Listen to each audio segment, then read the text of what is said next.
welcome to your Bangla City SATV News. This is Nahin Tahir with our headlines.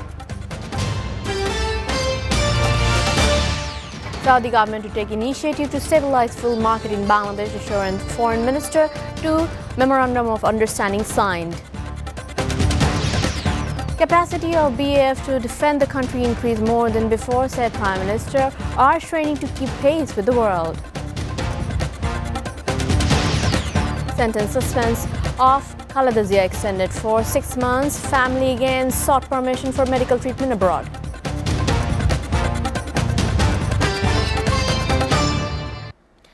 Saudi Arabia will take all measures possible to stabilize oil prices in the global market, Saudi Foreign Minister Faisal bin Farhan Al Saud said today following the first political consultation of the kingdom with Bangladesh. He said this while meeting with Foreign Minister A.K. Abdul Mumen. The statement came when global oil prices were skyrocketing, with the US and other Western countries slapping sanctions on Russian energy supplies. The Saudi Foreign Minister also said Riyadh and Dhaka will work together to boost security and multi-dimensional relationship.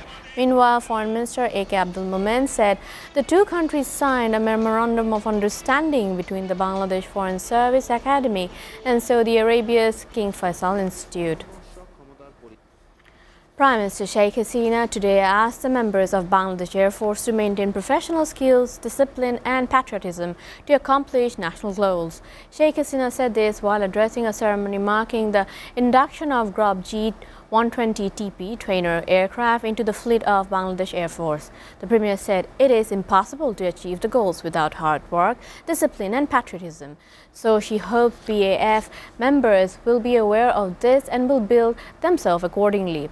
Bangladesh believes in peace, not war, as its foreign policy articulately mentioned that friendship to all, malice towards none.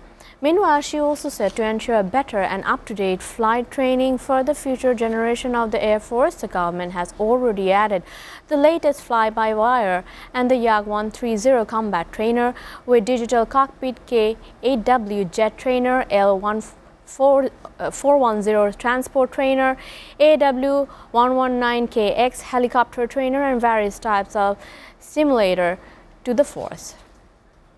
Sentence suspension of Khaleda extended for 6 months. Meanwhile, Law Minister Anisul Huq sent his opinion to the Home Ministry today about the continuation of suspension of sentence to BNP chief in the graft cases. Earlier, an application had been sent to the Home Ministry to extend the stay of BNP chairperson's sentence by an executive order of the government. However, in the wake of COVID-19 pandemic on March 25th, 2020, the government released her halting sentence in exercise of its executive authority under Criminal Code of Procedure. Since then, the government keeps extending the tenure of suspension upon expiry. Health and Family Welfare Minister Azad today said people who have received their second dose at least 4 months earlier can get booster dose immediately from the respective vaccine centers. The Health Minister made the announcement during a press briefing at the Health Directorate in Dhaka. He said the government will conduct a special vaccination campaign from March 17 to March 31st, marking the birth anniversary of Father of Nation Bangabandhu Sheikh Mujibur Rahman. Mentioning that 3.25 crore people will get COVID-19 vaccine during the campaign. Among them, around 2 crore people will receive their second dose, while 1.25 crore will receive their first and booster doses. Viewers, we are taking a short break. Stay with your Bangla City SATV News.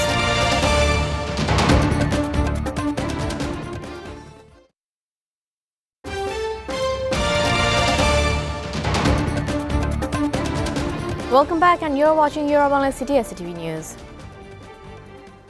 A fourth round of diplomatic talks between Russia and Ukraine ended on Tuesday local time following a pause the previous day. A senior Ukrainian official said talks with Russia on ending the war were very difficult due to the fundamental differences, adding there is certainly room for compromise.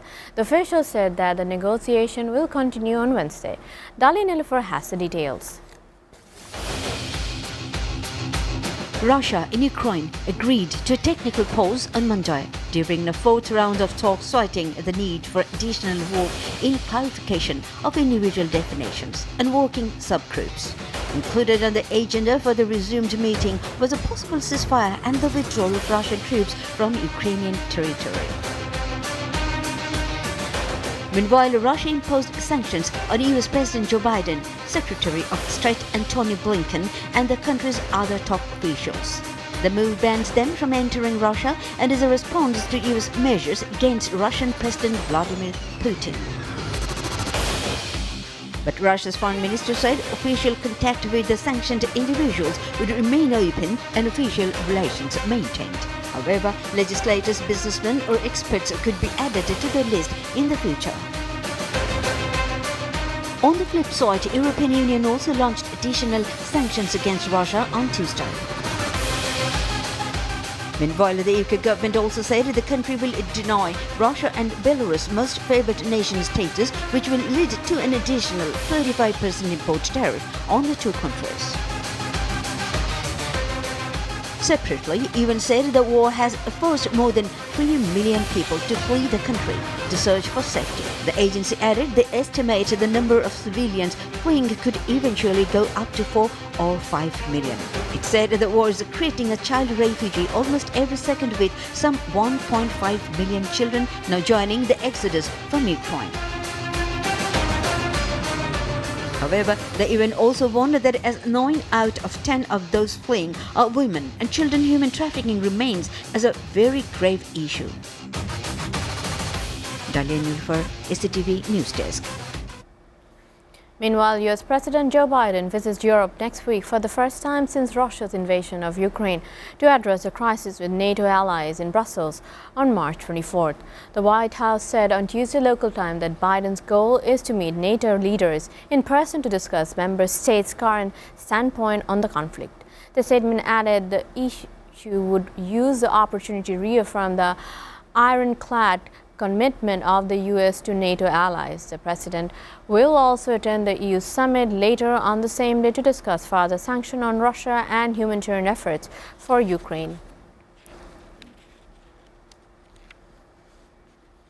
Separately, a Russian journalist who protested Moscow's military action in Ukraine during a primetime news broadcast on a state TV was in court yesterday. She was sentenced 10 days in jail for the demonstration. Marina Ovsyannikova, a state television employee, was holding a protest against the war. She was arrested and questioned for 14 hours before her trial for breaching protest law. Her defense pleaded her not guilty. The poster was clearly visible for a few seconds, which read "No war" and "Stop the war." Ukraine's President Zelensky also praised her for her absolute step of bravery. Meanwhile, Kremlin spokesperson Dmitry Peskov called her action an act of hooliganism. The United Nations General Assembly on Tuesday introduced March 15 as International Day to Combat Islamophobia. The resolution was sponsored by 57 members of OIC and 8 other countries, including China and Russia. Several member states hailed the document, but the representatives of India, France, and the European Union expressed reservations. While religious intolerance was prevalent all over the world, the resolution signaled out only Islam and excluded others, said the representatives. Indian Ambassador T.S. Trimurthy complained that the resolution did not cover anti-Hindu phobia among other religions. Meanwhile, Prime Minister Imran Khan congratulated the Muslim Ummah on the development.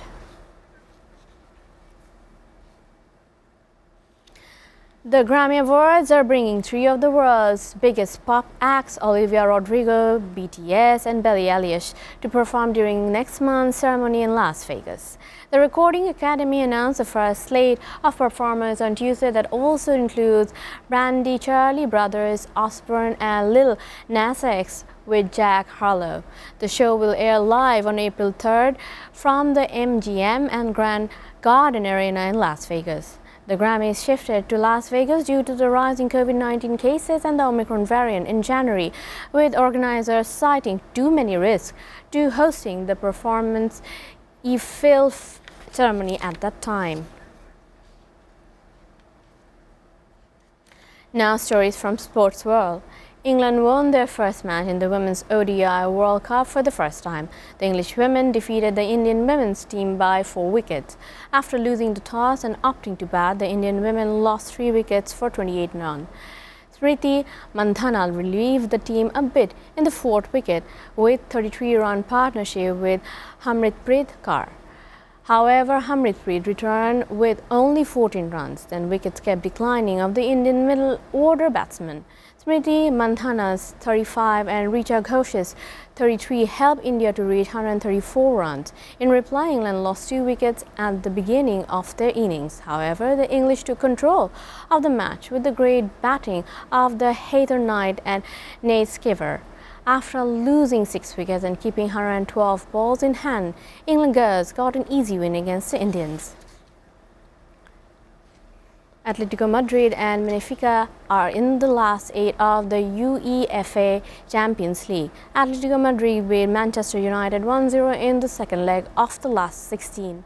Benfica, on the other hand, won 1-0 against Azad.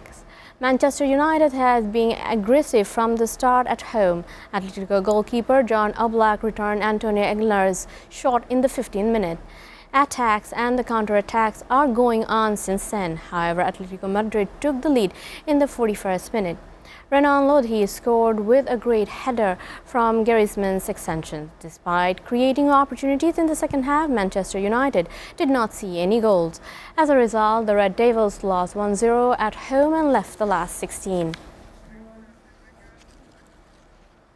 Before ending, we go through your Bangla City SATV News headlines again. So the government to take initiative to stabilize fuel market in Bangladesh, assurance Foreign Minister, 2 MOUs signed. Capacity of BAF to defend the country increased more than before, said Prime Minister, are training to keep pace with the world. Sentence suspensions of Khalazia extended for 6 months. Family again sought permission for medical treatment abroad.